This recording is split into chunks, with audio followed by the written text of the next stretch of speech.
Bismillahirrahmanirrahim. Assalamualaikum warahmatullahi wabarakatuh. Alhamdulillahirabbil alamin. Wassalatu wassalamu ala rasulillah wa ala alihi wa man wala. Alhamdulillah ala kulli halin. Alhamdulillah kita sudah tinggal 20 berapa hari Pak? 23 hari lagi Pak ya? Benar Pak ya? 33 hari lagi jadinya Pak ya? Ya tinggal sebentar lagi kita merayakan hari raya Idul Fitri. Sebelum Ustaz Muhyiddin menyampaikan tausiah yang nggak lebih dari 7 menit Pak Ustaz, 7 menit, jadi terus dilanjutkan nanti dengan sholat tarawih. Saya mewakili panitia yang menyampaikan laporan keuangan. Yang pertama, tromol infak malam ke-7 ya, sekarang kan malam ke-8, sebesar 879.000 sehingga totalnya 7.309.000 rupiah. Kemudian untuk infak Ramadan sampai jam 12.32 hari ini ada donatur sebanyak 41 orang sehingga totalnya 36.950.000 rupiah. Jazakallahu khairan khasiran kepada para donatur. Semoga rezekinya diberkahi oleh Allah Subhanahu wa taala, keluarganya diberkahi, diberi kesehatan dan semua kebaikan yang ada. Kemudian info berikutnya, dalam waktu dekat kita akan mengadakan pesantren kilat Pak. Ini khusus anak-anak. Dulu kita juga sebenarnya punya ide karena kita banyak bapak-bapak yang udah senior, kita mau bikin juga pesantren lansia. Cuma banyak yang nggak mau dibilang lansia, maunya dibilangnya usia emas gitu Pak. Jadi sampai dulu pernah mau bikin lomba, jadi kan sebelum ada tarif itu ada lomba buat anak-anak. Lomba buat anak-anak itu kan bacaan surat gitu. Nah kalau untuk lansianya kita mau bikin lomba karena suaranya nggak panjang, kita bikin lomba komat gitu. Cuman gak ada yang mau juga gitu. Jadi susah juga mau meramaikan sedikit. Kemudian di tengah Ramadan juga nanti kita akan ada bansos Pak ya, bantuan sosial. Mungkin dalam pekan-pekan ini akan disosialisasikan flyernya. Target penerima di sekitar RW 39 termasuk security, kebersihan dan petugas makam. Mungkin sekitar ada 120. Jadi kami sebagai panitia mengharapkan partisipasi para jemaah sehingga bisa bansos ini terlaksana dengan baik. Demikian yang bisa dapat kami sampaikan. Malam ini adalah malam ke-8, jadi mudah-mudahan Ustaz Muhyiddin bisa membacakan juz ke-8 dan kutunya nggak lebih dari 7 menit Ustaz. Wabillahi taufiq wal hidayah. Assalamualaikum warahmatullahi wabarakatuh.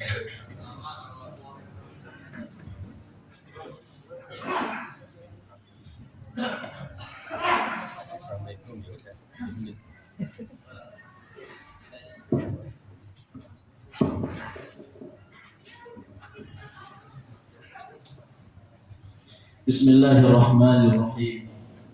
Assalamualaikum warahmatullahi wabarakatuh.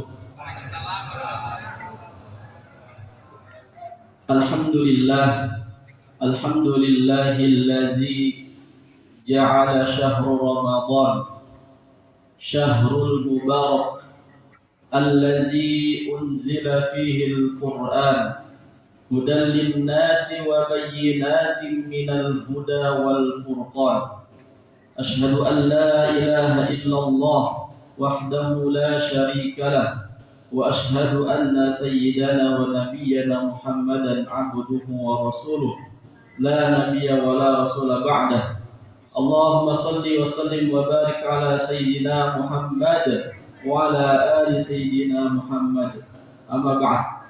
Udah 7 menit dong Pak. Kalau kultumnya 7 menit, insya Allah sampai sini saja sudah selesai. Insya Allah nanti saya perpendek di sholatnya Pak ya. Alhamdulillah, puji syukur kehadirat Allah Subhanahu wa Ta'ala. Jamaah sholat isya dan tarawih insya Allah dimuliakan Allah Subhanahu wa Ta'ala. Rasulullah sallallahu alaihi wasallam bersabda, "Inna hadzal quluba tasda' kama yasda'ul hadid idza asabahu al-ma'." Qila ya Rasulullah, "Wa ma dawa'uha?" Qala kasratu zikril maut wa tilawatul Quran. Hadis ini menjelaskan tentang hati itu seperti hadid. Hadid itu apa? Besi.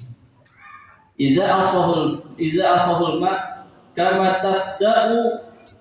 yasda'u iza asahul ma. Dia akan berkarat kalau terkena air. Qila ya Rasulullah.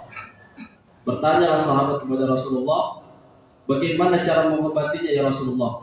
Rasulullah menjawab, kasratu zikril maut, perbanyak mengingat kematian, wa tilawatil Quran, dan perbanyak tilawah Al-Quran.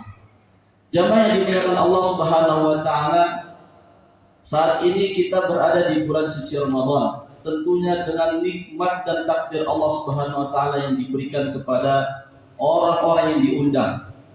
Kalau kita pahami bersama, Ramadan ini berasal dari 3 kata, Ra, Mim, dan Do. Ramadan atau Ar-Ramadu yang mempunyai arti terik, panas, ya. Panas yang sangat terik, yang sangat panas sekali.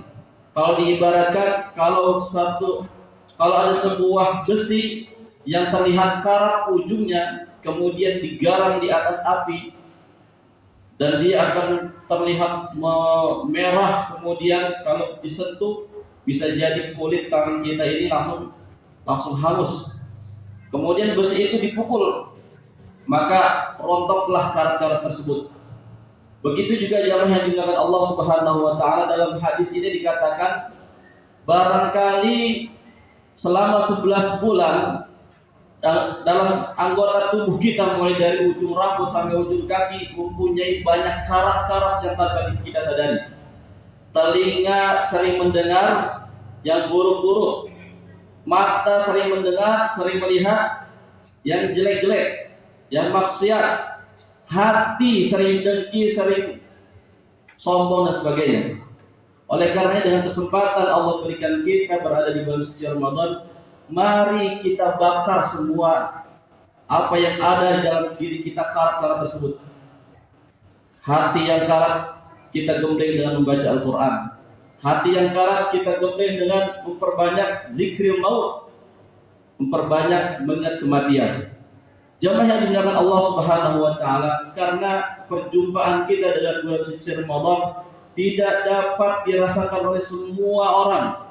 Hanya hamba-hamba Allah Subhanahu wa Ta'ala yang diundang.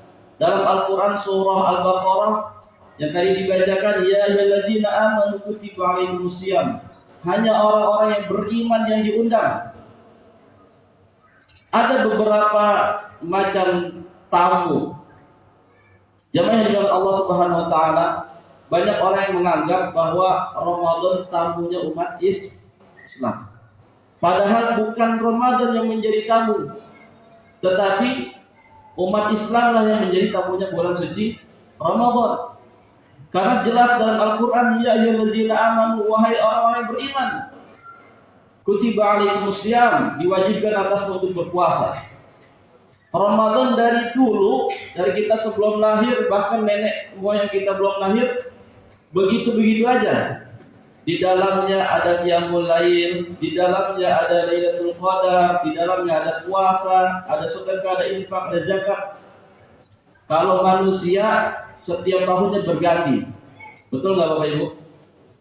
Wafat lahir, wafat lahir, wafat lahir, dan seterusnya. Maka yang paling cocok menjadi tamu adalah umat Islam yang beriman kepada Allah Subhanahu Wa Taala.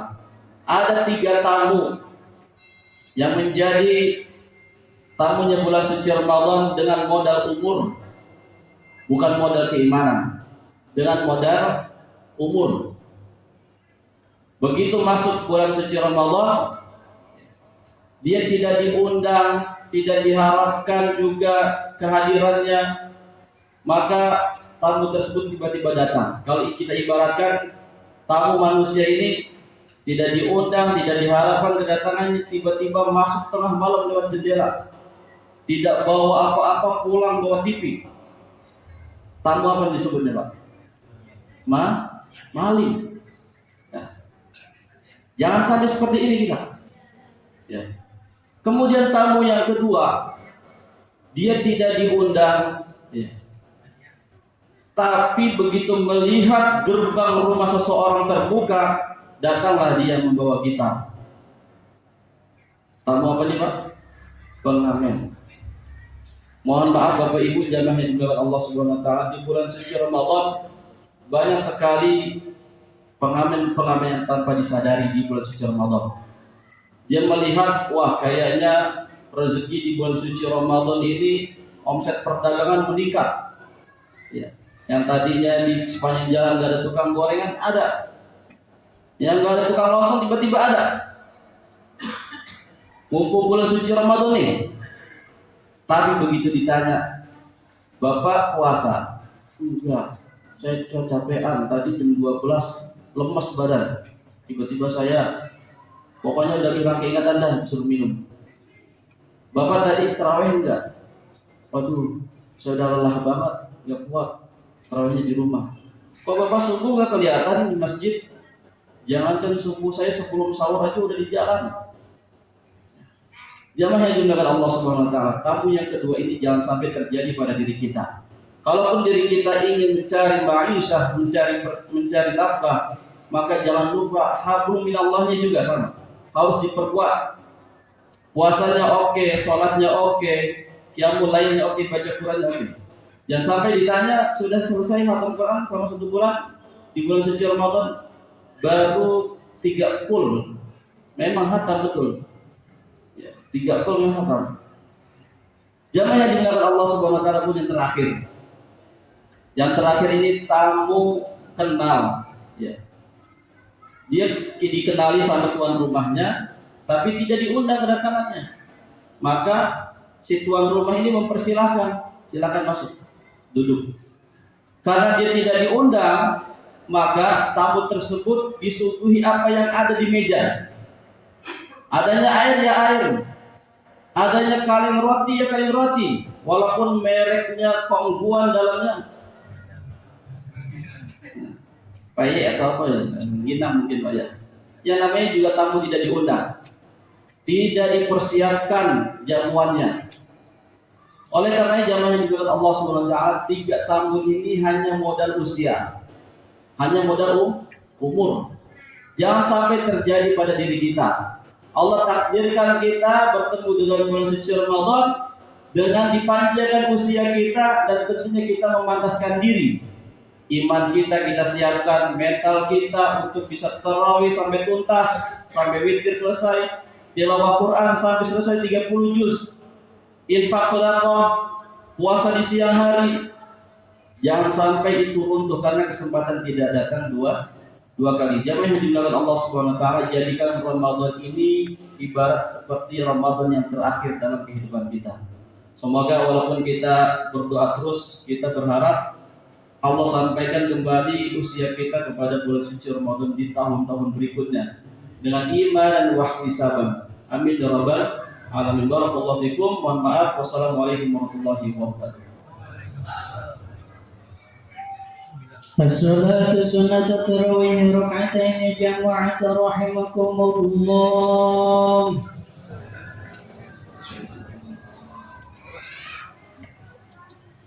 Istaqimu wa'tadilu sawu sufufakum, lurus rapat barisan.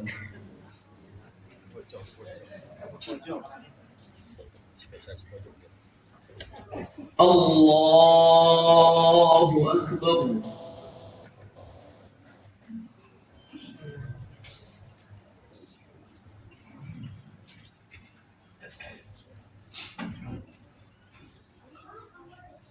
Bismillahirrahmanirrahim.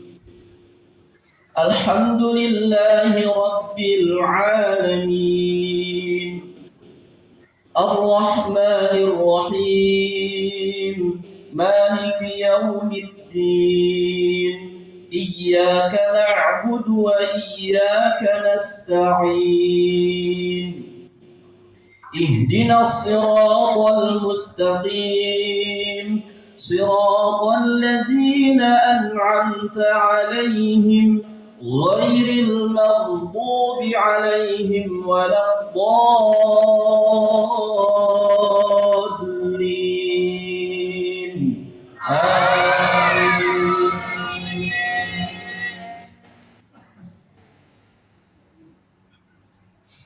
Walau annana nazzalna ilaihimul malaikata wa kallamahumul mauta wa hasharna alaihim kulla shay'in qublan ma kanu liyu'minu illa an yasha Allah walakinna aktsarahum yajhalun. Allahu Akbar.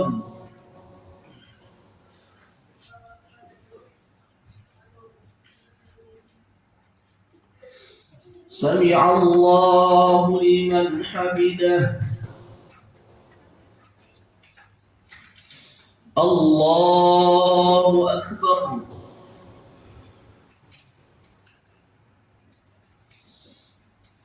Allahu Akbar.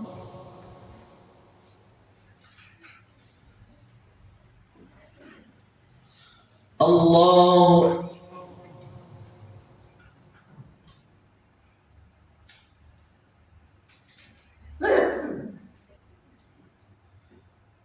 Allahu Akbar. Bismillahirrahmanirrahim. Alhamdulillahi Rabbil Alamin. Ar-Rahmanir-Rahim. Maliki Yawmiddin. Iyyaka na'budu wa iyyaka nasta'in. Ihdinas siratal mustaqim. Siratal ladzina an'amta 'alaihim ghairil maghdubi 'alaihim waladdallin. Amin.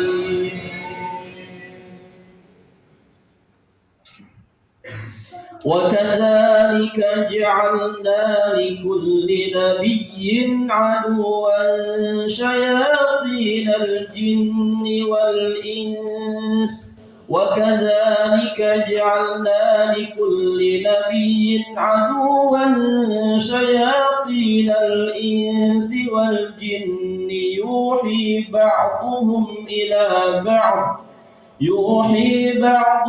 إلى بعض زخرف القول غرورا ولو شاء ربك ما فعلوه فذرهم وما يفترون ولتصغى إليه أفئدة الذين لا يؤمنون بالآخرة وليرضوه وليقترفوا ما هم مقترفون الله أكبر.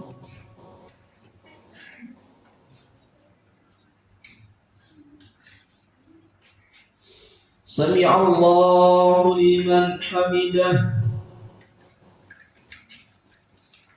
الله أكبر.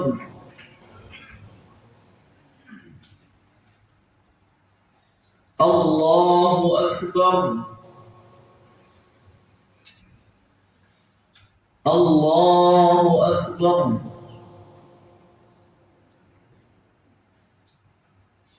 الله أكبر.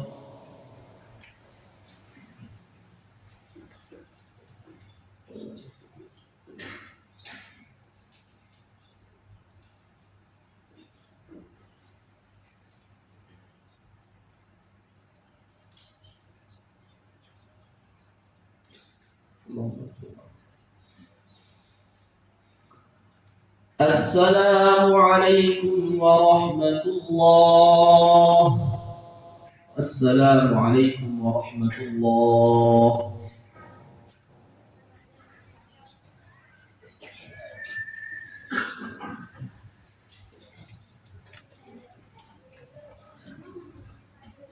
استقيموا واعتدلوا صفوفكم. urus rapatkan barisan. Allahu Akbar.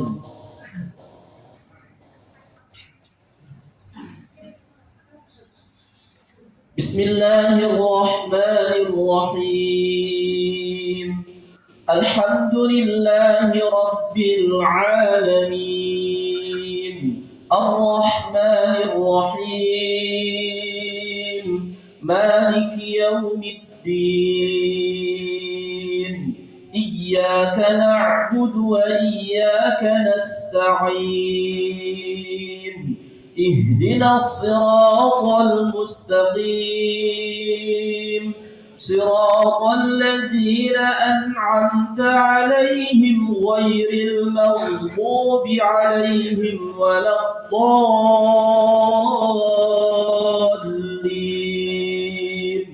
Amin.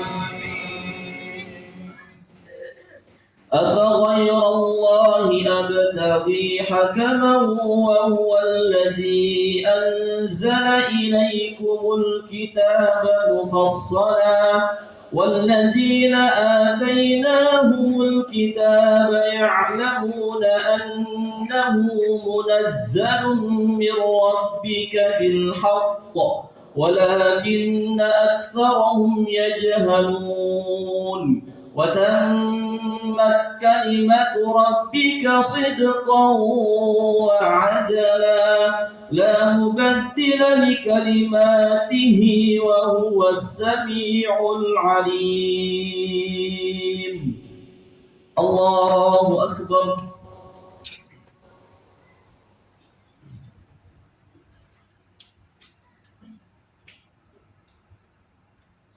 سمع الله لمن حمده. الله أكبر.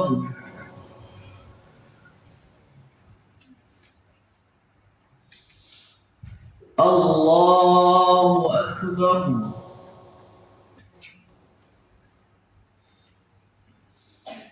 الله أكبر.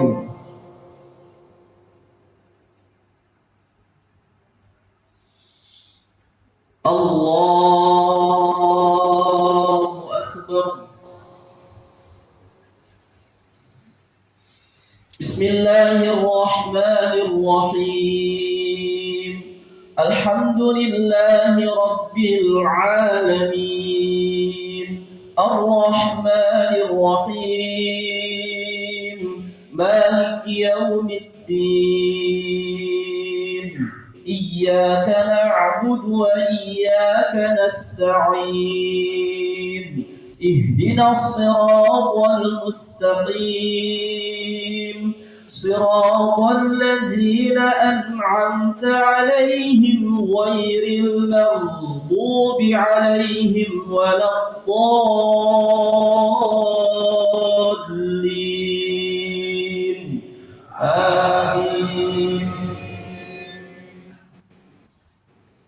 وإن تطع أكثر من في الأرض يضلوك عن سبيل الله إن يتبعون إلا الظن وإن هم إلا يخرصون إن ربك هو أعلم من يضل عن سبيله وهو أعلم بالمهتدين فكلوا مما ذكر اسم الله عليه إن كنتم بآياته مؤمنين.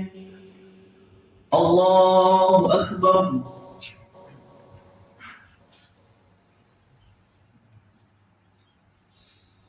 سمع الله لمن حمده. الله أكبر.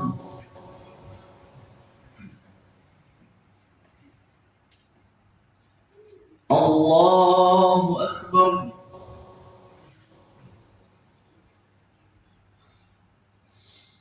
الله أكبر.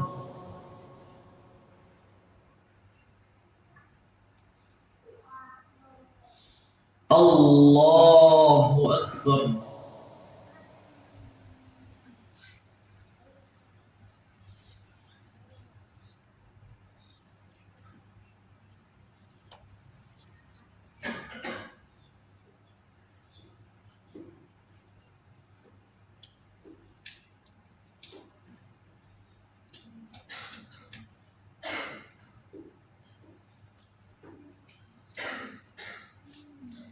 السلام عليكم ورحمة الله.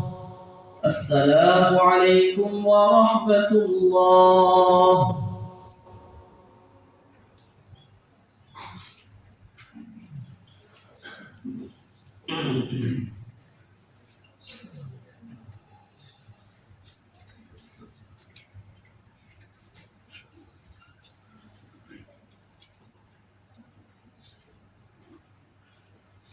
استغفروا واعتدوا صفوفكم.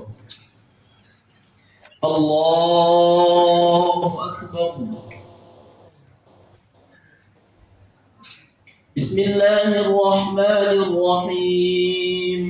الحمد لله رب العالمين الرحمن الرحيم مالك يوم الدين إياك نعبد وإياك نستعين اهدنا الصراط المستقيم صراط الذين أنعمت عليهم غير المغضوب عليهم ولا الضالين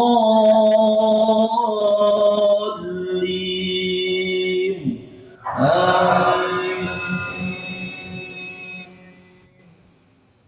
وما لكم ألا تأكلوا مما ذكر اسم الله عليه وقد فصل لكم ما حرم عليكم إلا ما اضطررتم إليه وإن كثيرا ليضلون بأهوائهم بغير علم إن ربك هو أعلم بالمعتدين وذروا ظاهر الإثم وباطنه إن الذين يكسبون الإثم سيجزون بما كانوا يقترفون.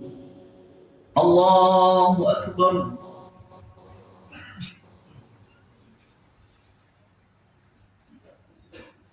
سمع الله لمن حمده. الله أكبر.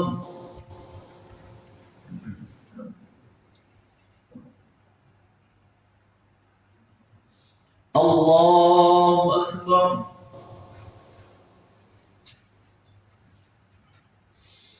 الله أكبر.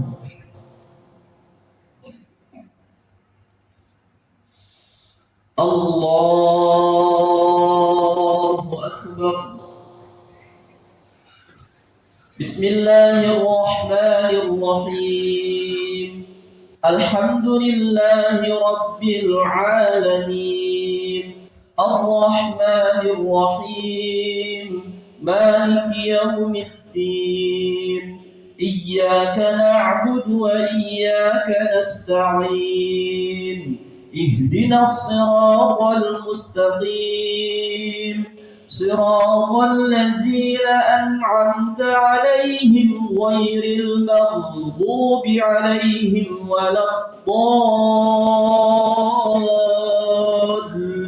الضالين آمين.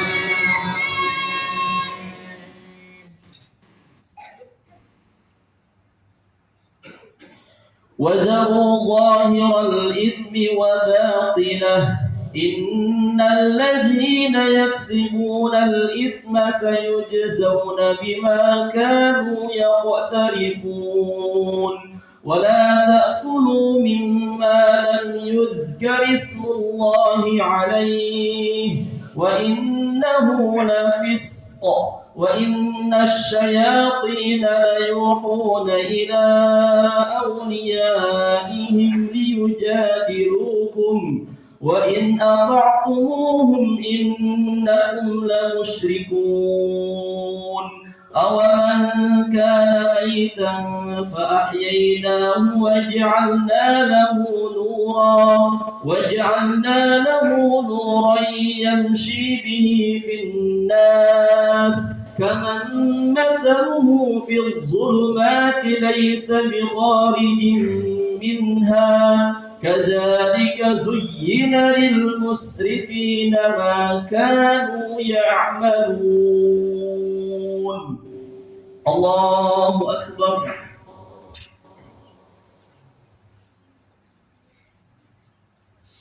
سمع الله لمن حمده الله أكبر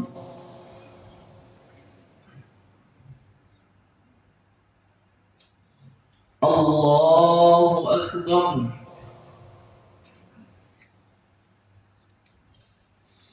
الله أكبر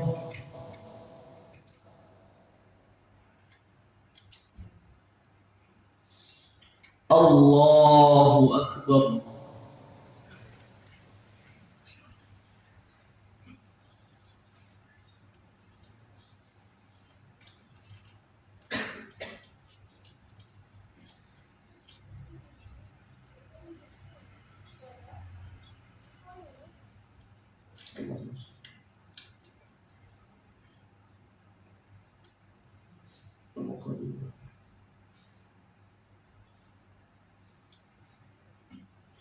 السلام عليكم ورحمة الله السلام عليكم ورحمة الله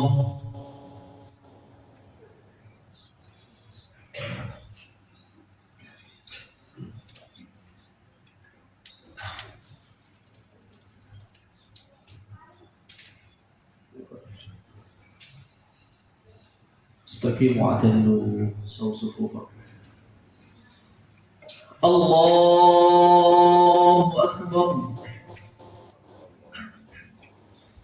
بسم الله الرحمن الرحيم الحمد لله رب العالمين الرحمن الرحيم مالك يوم الدين إياك نعبد وإياك نستعين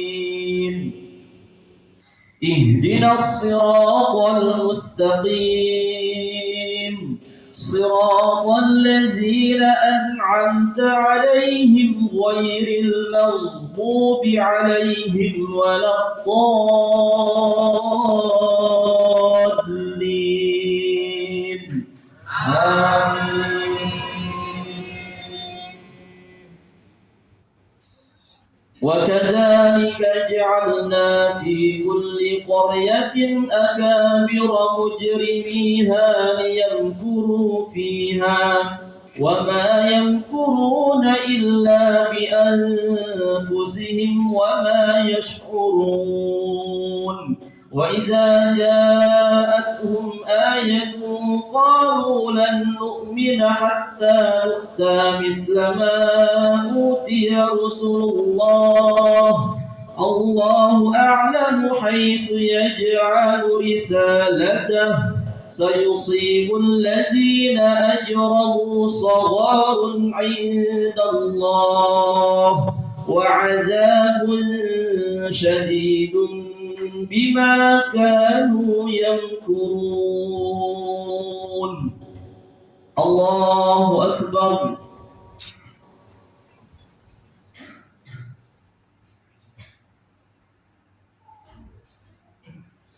سمع الله لمن حمده. الله أكبر.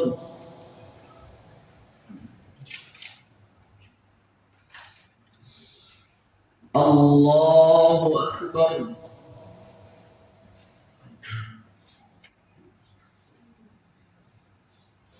الله أكبر.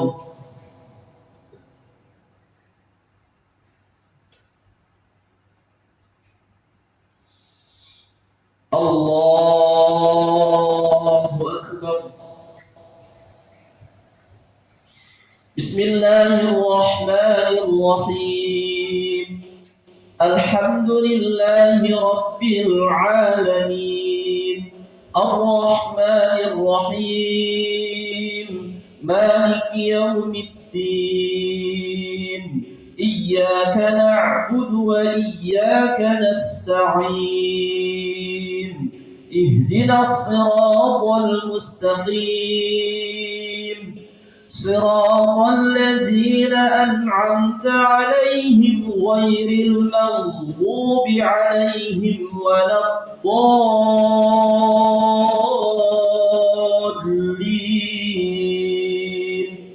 آمين.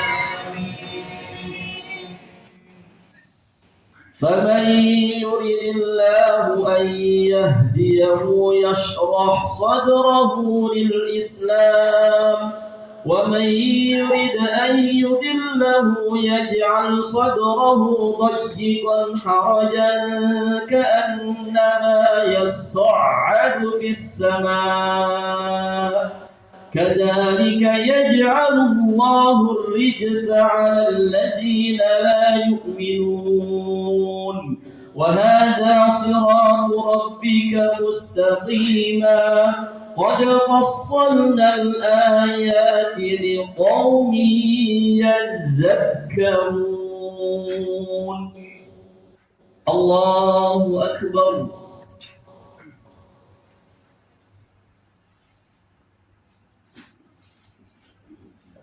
سمع الله لمن حمده. الله أكبر.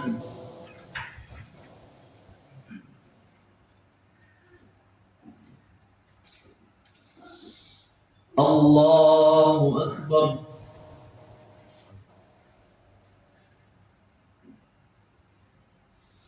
الله أكبر.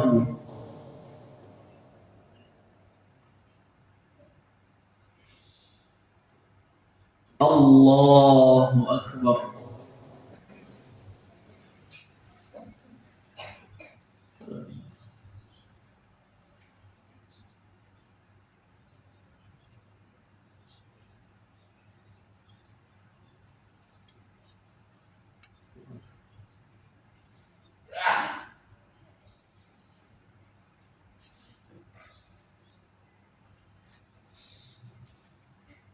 السلام عليكم ورحمة الله. السلام عليكم ورحمة الله.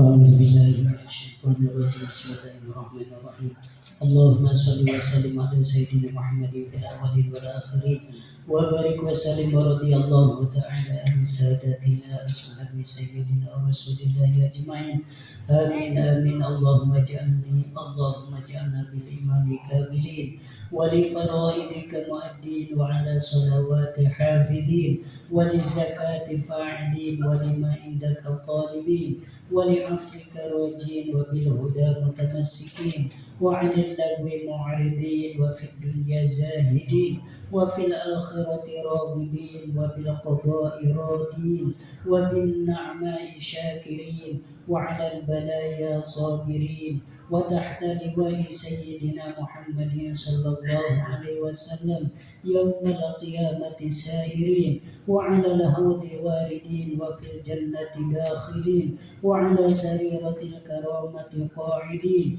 وبهور عين متزوجين ومن سندس واستبرق وديبج متلبسين ومن طعام الجنة آكلين ومن لبن وعسل مصفين شاربين بأكواب وأبارك وكأس من معين مع الذين أنعمت عليهم من النبيين والصديقين والشهداء والصالحين وحسن أولئك رفيقا ذلك فضل من الله وكفى بالله عليما وصلى الله على سيدنا محمد وعلى آله وصحبه أجمعين والحمد لله رب العالمين.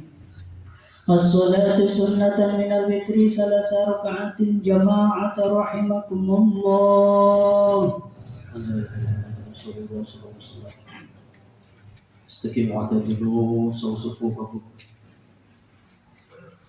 الله أكبر.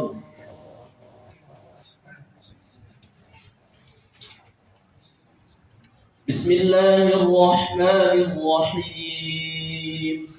الحمد لله رب العالمين الرحمن الرحيم مالك يوم الدين إياك نعبد وإياك نستعين اهدنا الصراط المستقيم صراط الذين أنعمت عليهم غير المغضوب عليهم ولا الضالين آمين. قل هو الله أحد الله الصمد لم يلد ولم يولد ولم يكن له كفوا أحد. الله أكبر.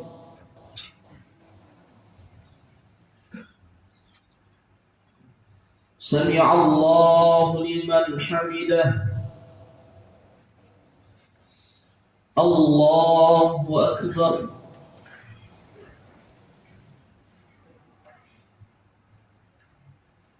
الله أكبر. الله أكبر.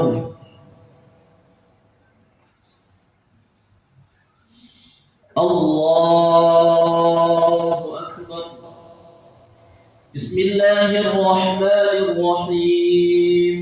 الحمد لله رب العالمين الرحمن الرحيم مالك يوم الدين إياك نعبد وإياك نستعين اهدنا الصراط المستقيم صراط الذين أنعمت عليهم غير المغضوب عليهم ولا الضالين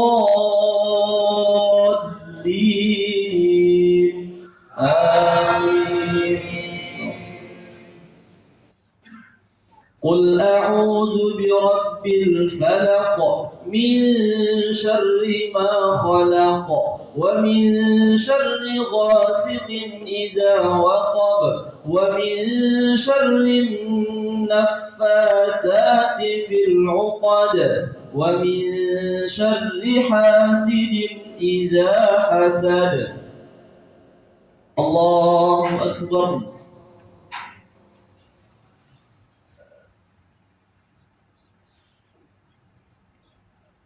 سمع الله لمن حمده. الله أكبر.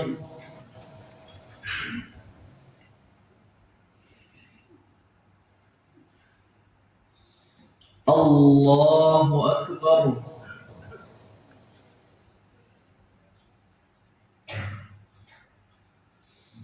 الله أكبر.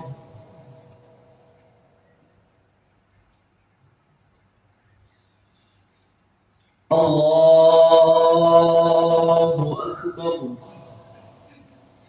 بسم الله الرحمن الرحيم. الحمد لله رب العالمين الرحمن الرحيم مالك يوم الدين إياك نعبد وإياك نستعين اهدنا الصراط المستقيم صراط الذين أنعمت عليهم غير المغضوب عليهم ولا الضالين آمين.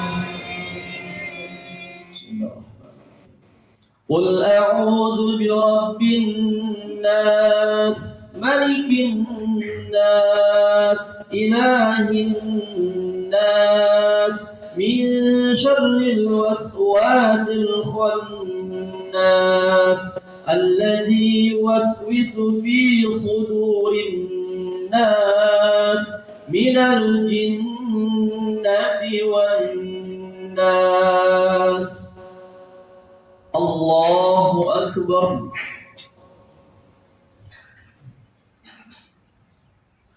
سمع الله لمن حمده.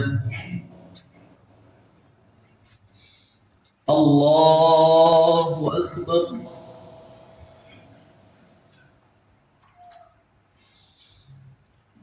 الله أكبر.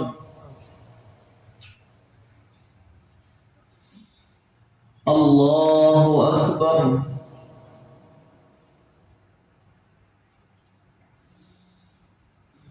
الله أكبر.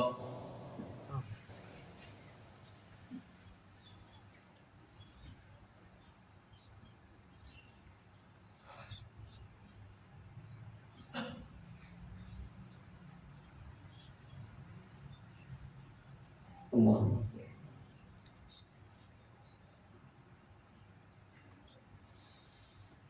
السلام عليكم ورحمة الله. السلام عليكم ورحمة الله. الله. سبحان الملك القدوس سبحان الملك القدوس سبحان الملك القدوس رب الملائكة والروح. اللهم إنك عفو كريم تحب العفو فاعف عنا يا كريم. اللهم إني أعوذ برضاك من سخطك وبمعافاتك من عقوبتك وأعوذ بك منك لا أحصي ثناء عليك أنت كما أثنيت على نفسك. اللهم ربنا تقبل منا وضوءنا وصلاتنا وصيامنا وقيامنا وقراءتنا وركوعنا واعتدالنا وسجودنا وقعودنا وتشهدنا وتسبيحنا وتكبيرنا وتهليلنا وتضرعنا ولا تدرك بها وجوهنا يا إله العالمين ويا خير الناصرين برحمتك يا أرحم الراحمين. أعوذ بالله من الشيطان الرجيم. بسم الله الرحمن الرحيم. نويت صوم غد عن أداء فرد شهر رمضان هذه السنة لله تعالى.